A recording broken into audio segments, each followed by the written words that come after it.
am writing this under an appreciable mental strain, since by tonight I shall be no more.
Penniless, and at the end of my supply of the drug which alone makes life endurable, I can bear the torture no longer, and shall cast myself from this garret window into the squalid street below. Do not think from my slavery to morphine that I am a weakling or a degenerate. When you have read these hastily scrawled pages, you may guess, though never fully realize, why it is that I must have forgetfulness or death.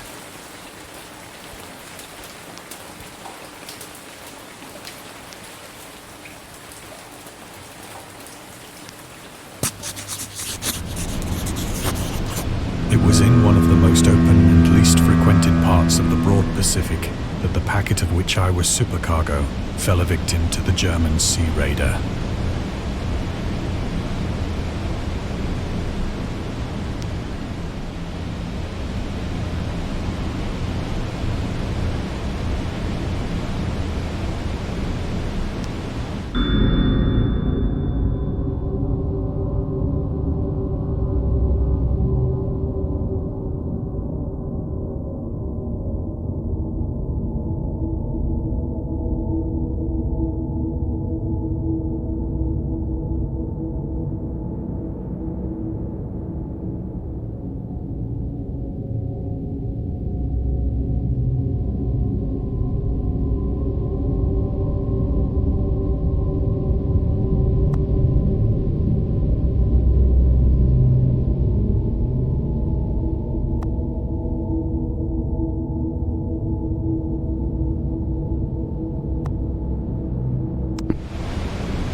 The Great War was then at its very beginning, and the ocean forces of the Hun had not completely sunk to their later degradation.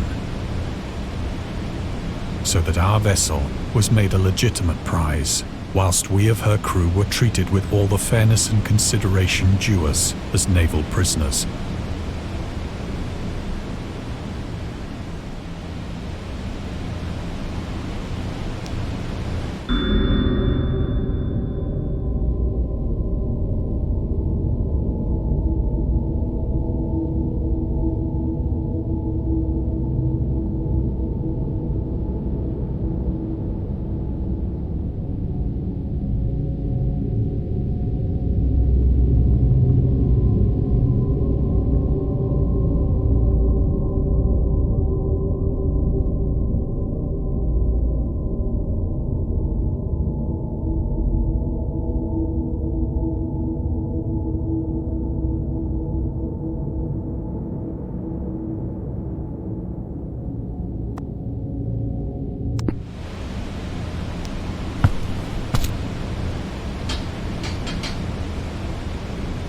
So liberal, indeed, was the discipline of our captors, that 5 days after we were taken, I managed to escape alone in a small boat with water and provisions for a good length of time.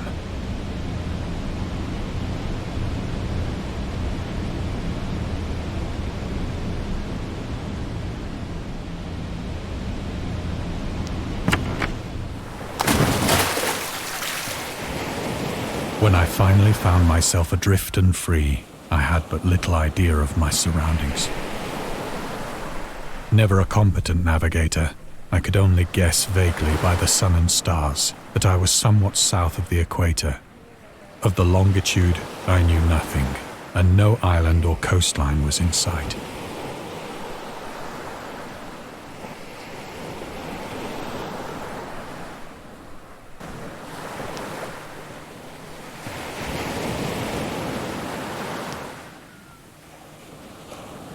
The weather kept fair, and for uncounted days I drifted aimlessly beneath the scorching sun, waiting either for some passing ship or to be cast on the shores of some habitable land.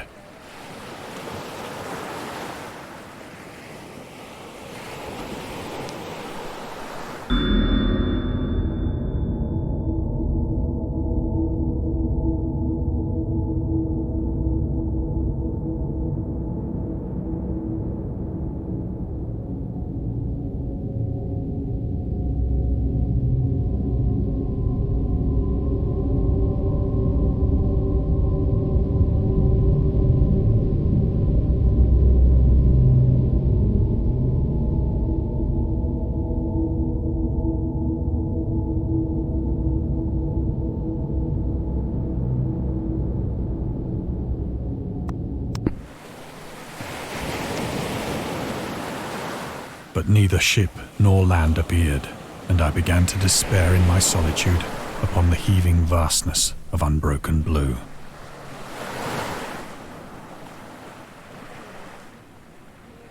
The change happened whilst I slept.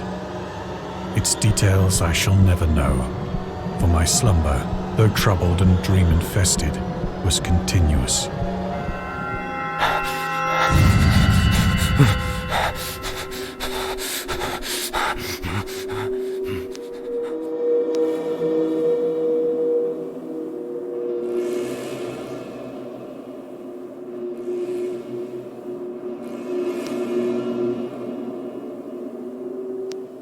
When at last I awoke, it was to discover myself half sucked into a slimy expanse of hellish black mire, which extended about me in monotonous undulations as far as I could see, and in which my boat lay grounded some distance away. Though one might well imagine that my first... For there was in the air, and in the rotting soil, a sinister quality which chilled me to the very core. The region was putrid with the carcasses of decaying fish and of other less describable things which I saw protruding from the nasty mud of the unending plain. Perhaps I should not hope to convey in mere words the unutterable hideousness that can dwell in absolute silence and barren immensity. There was nothing within hearing, and nothing in sight, save a vast reach of black slime. Yet the very completeness of the stillness and the homogeneity of the landscape oppressed me with a nauseating fear. The sun was blazing down from a sky which seemed to me almost black in its cloudless cruelty, as though reflecting the inky marsh beneath my feet.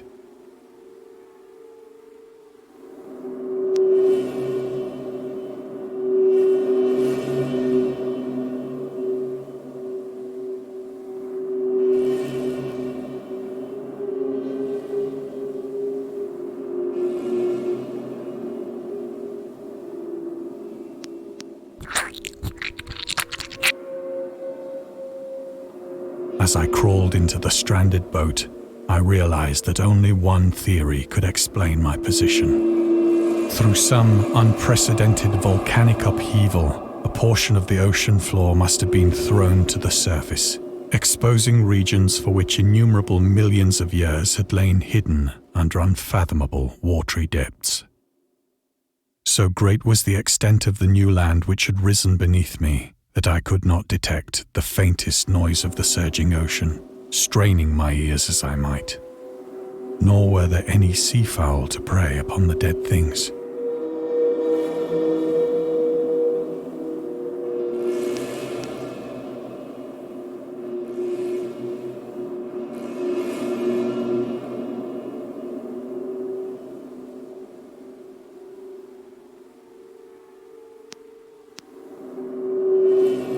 For several hours I sat thinking or brooding in the boat, which lay upon its side and afforded a slight shade as the sun moved across the heavens.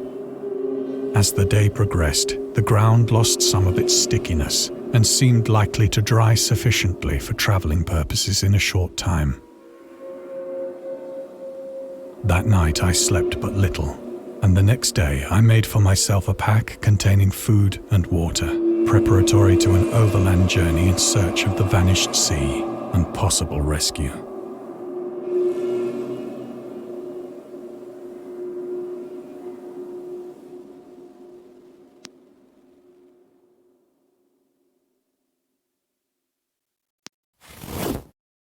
On the third morning, I found the soil dry enough to walk upon with ease.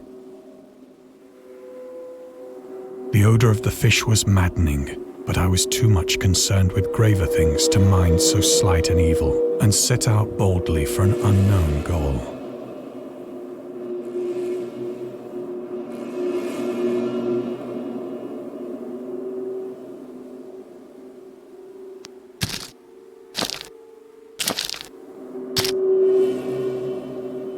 All day I forged steadily westward, guided by a faraway hummock which rose higher than any other elevation on the rolling desert.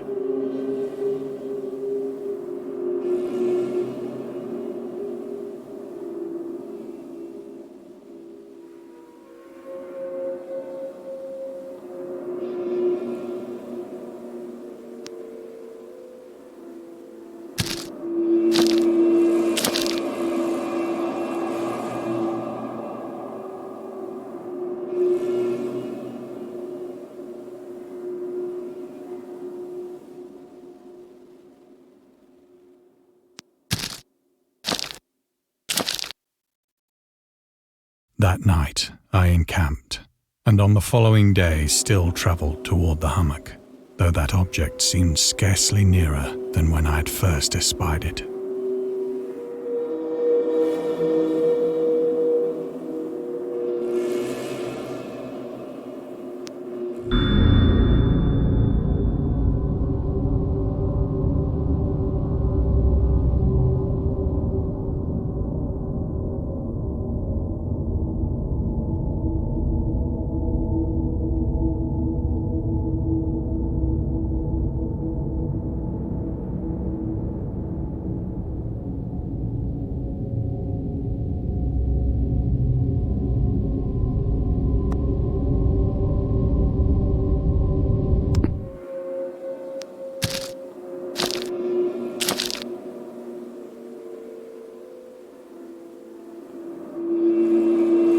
By the fourth evening, I attained the base of the mound, which turned out to be much higher than it had appeared from a distance. An intervening valley setting it out in sharper relief from the general surface. Too weary to ascend, I slept in the shadow of the hill. I know not why my dreams were so wild that night, but ere the waning and fantastically gibbous moon had risen far above the eastern plain, I was awake in a cold perspiration, determined to sleep no more. Such visions as I had experienced were too much for me to endure again, and in the glow of the moon I saw how unwise I had been to travel by day. Without the glare of the parching sun, my journey would have cost me less energy. Indeed, I now felt quite able to perform the ascent which had deterred me at sunset. Picking up my pack, I started for the crest of the eminence.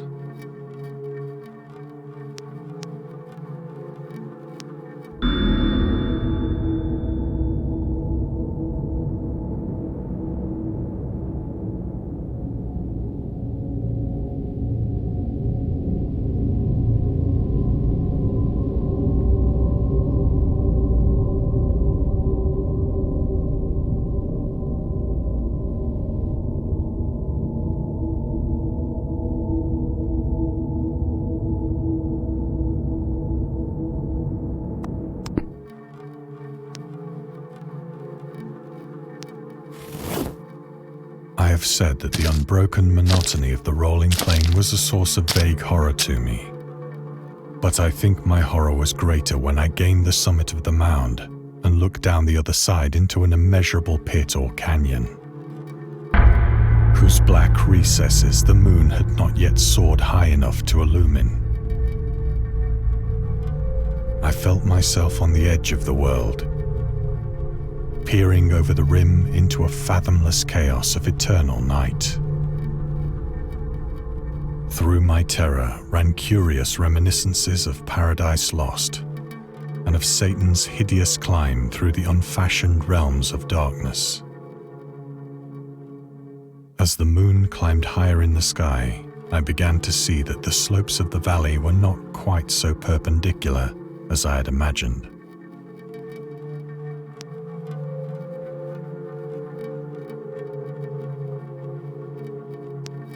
Ledges and outcroppings of rock afforded fairly easy footholds for a descent, whilst after a drop of only a few hundred feet, the declivity became very gradual.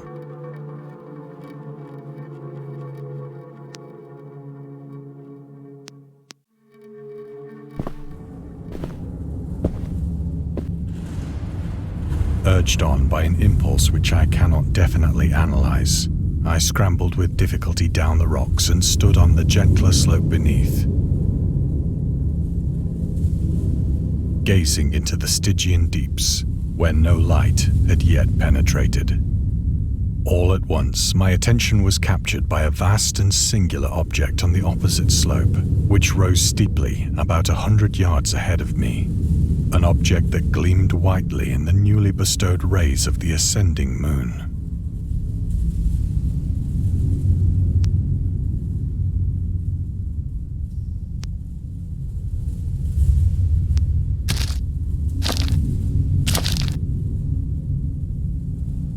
That it was merely a gigantic piece of stone, I soon assured myself. But I was conscious of a distinct impression that its contour and position were not altogether the work of nature.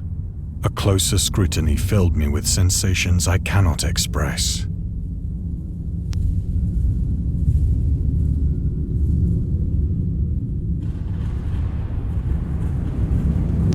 For despite its enormous magnitude, and its position in an abyss which had yawned at the bottom of the sea since the world was young, I perceived beyond a doubt that the strange object was a well-shaped monolith, whose massive bulk had known the workmanship and perhaps the worship of living and thinking creatures. Dazed and frightened, yet not without a certain thrill of the scientist's or archaeologist's delight, I examined my surroundings more closely.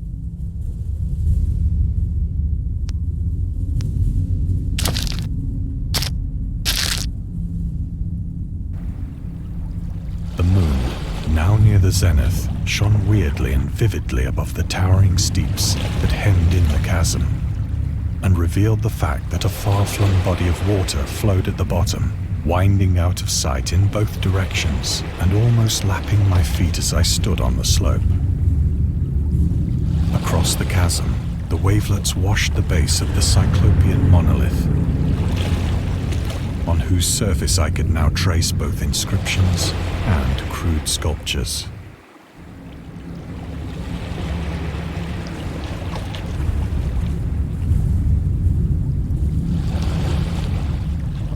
The writing was in a system of hieroglyphics unknown to me and unlike anything I'd ever seen in books, consisting for the most part of conventionalized aquatic symbols such as fishes, eels, octopi, crustaceans, mollusks, whales, and the like.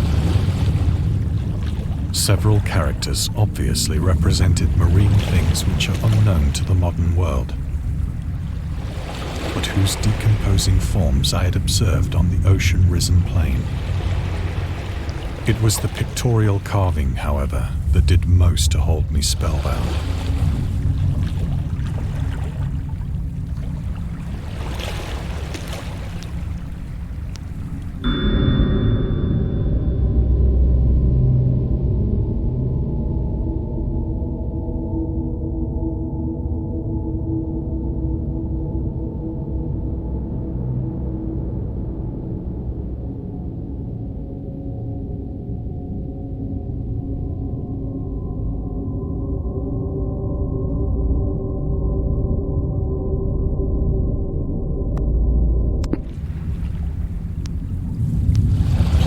visible across the intervening water on account of their enormous size were an array of bas-reliefs whose subjects would have excited the envy of a Doré.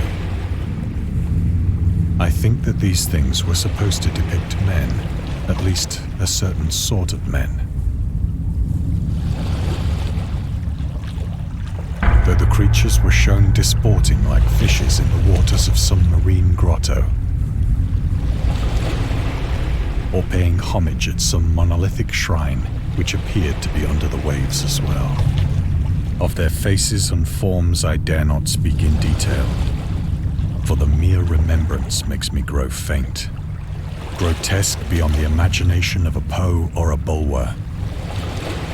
They were damnably human in general outline, despite webbed hands and feet, shockingly wide and flabby lips, glassy, bulging eyes, and other features less pleasant to recall. Curiously enough, they seemed to have been chiseled badly out of proportion with their scenic background. For one of the creatures was shown in the act of killing a whale, represented as but little larger than himself. I remarked, as I say, their grotesqueness and strange size, but in a moment decided that they were merely the imaginary gods of some primitive fishing or seafaring tribe. Some tribe whose last descendant had perished eras before the first ancestor of the Piltdown or Neanderthal man was born.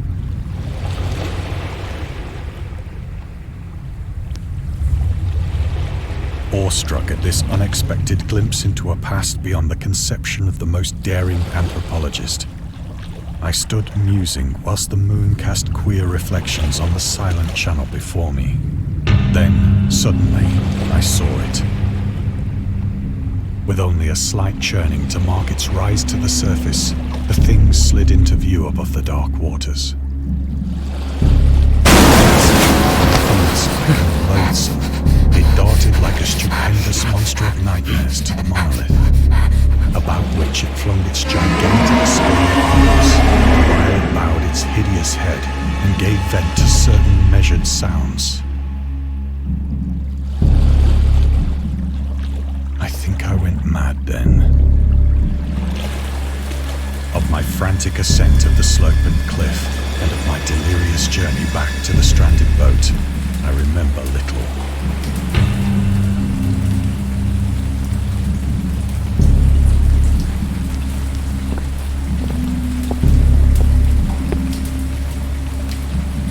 I believe I sang a great deal and laughed oddly when I was unable to sing.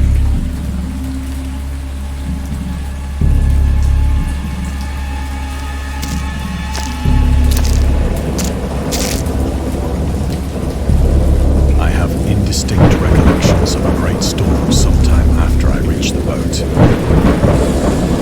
At any rate, I know that I heard pearls of thunder and other tones which nature utters only in her wildest moods.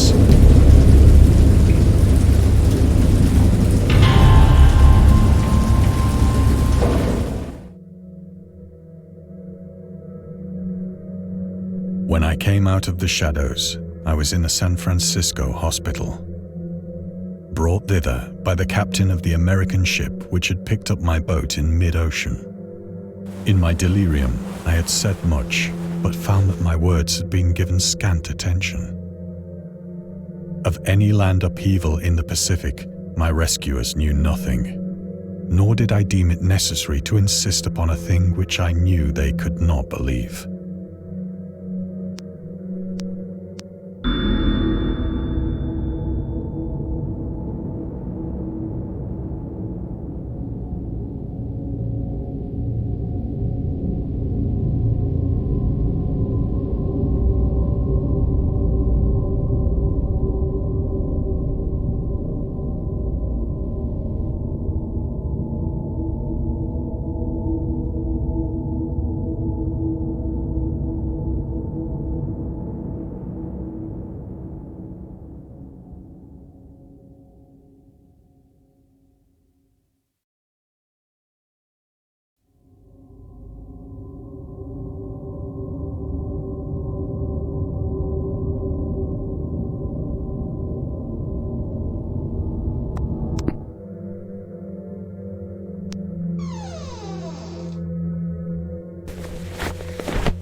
Once I sought out a celebrated ethnologist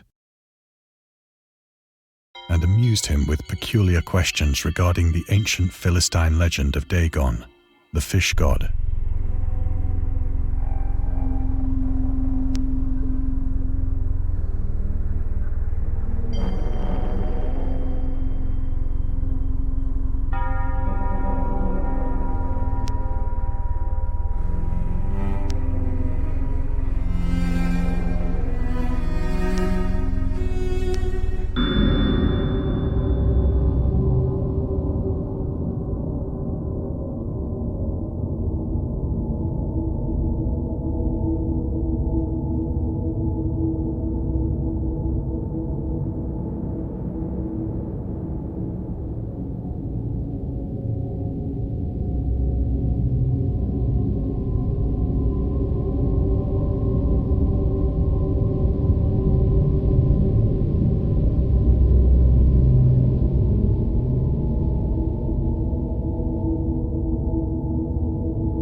But soon perceiving that he was hopelessly conventional, I did not press my inquiries.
It is at night, especially when the moon is gibbous and waning, that I see the thing.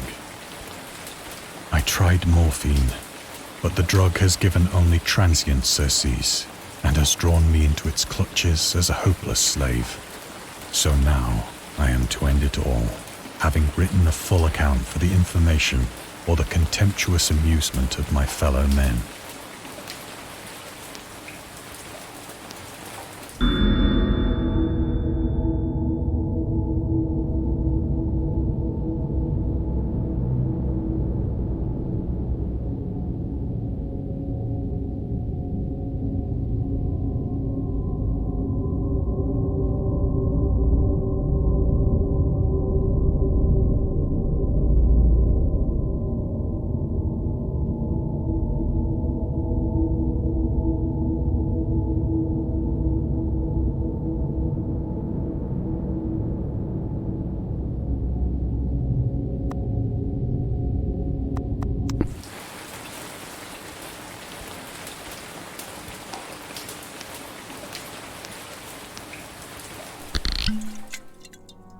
Often, I ask myself if it could not all have been a pure phantasm.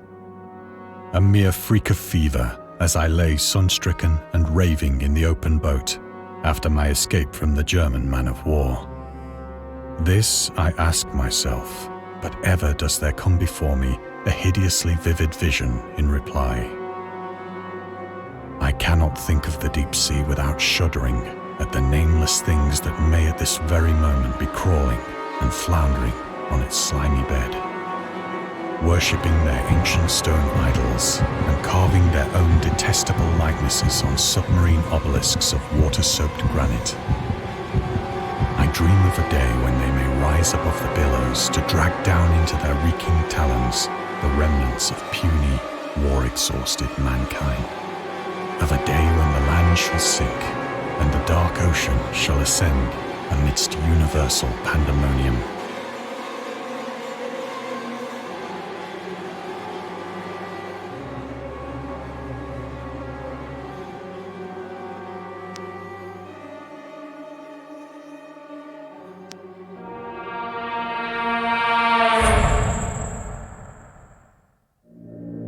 The end is near.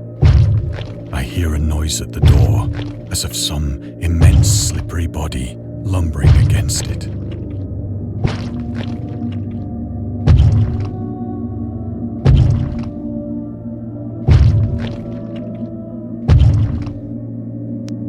It shall not find me.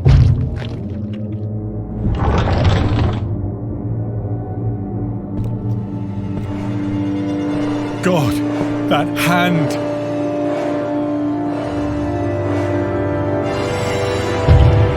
The window! The window!